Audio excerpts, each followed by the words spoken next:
اچھا جی قبر میں چلے گئے، کتنے سوال ہوتے ہیں قبر میں؟ بولے کتنے سوال ہوں گے؟ اللہ آپ کو خوش رکھے، 3 سوال ہوں گے۔ پہلا کیا ہے؟ تیرا رب کون ہے؟ میں مثال دینے لگا ہوں، کسی نے انکار کر دیا، کہنے لگا ہا ہیتا لا ادری، میں نہیں جانتا۔ تو اللہ کو نہیں مانتا تو چاہیے نا رب جہنم میں ڈال دے، پر اللہ نے دوزخ میں نہیں ڈالا، نہیں ڈالا۔ ابھی دوسرا سوال پوچھو، ماں دینوں کا، تیرا دین کیا ہے؟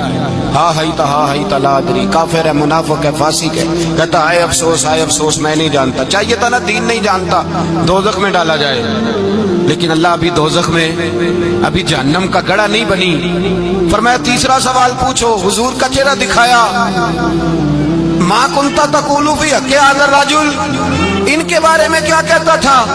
اس نے کہا میں نہیں جانتا۔ اللہ نے فرمایا تو میرے نبی کو نہیں جانتا، پکڑو اس کو جہنم میں داخل کر دو۔ نہ اپنی ذات کے انکار پر دوزخ میں بھیجا، نہ دین کے انکار پر، کہا میرے مصطفیٰ کو نہیں مانتا، ڈالو اس کو جہنم کے اندر۔ تمام کتب حدیث، تمام بخاری سے لے کر طبرانی تک، تمام کتب حدیث میں اسی رنگ میں روایت ملے گی۔ قبر میں بندہ گیا، مومن ہے، مسلمان ہے، نمازی ہے، 10 حج کیے، 15 عمرے کیے، زکاتیں، صدقات، خیرات، عبادات، نفل، نماز، داڑھی، حج، عمرہ، بڑا کچھ۔ ہاں بھائی من ربو کا، اس نے کہا ربی اللہ، اللہ میرا۔ اس کو جنت کوئی نہیں ملی، ابھی جنت کی کھڑکی۔ دوسرا سوال پوچھو، ماں دینوں کا، تیرا دین کیا ہے؟ دینی الاسلام، میں اسلام کو مانتا ہوں، جنت مل گئی۔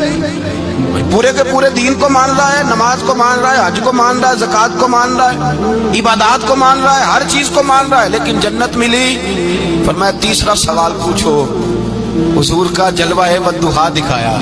کچھ لوگ غلط ترجمہ کرتے ہیں، یہاں بھی کہتے ہیں پوچھا جائے گا یہ کون ہے، یہ لفظ نہیں ہے، ما کنت تقول فی حق ھذا الرجل۔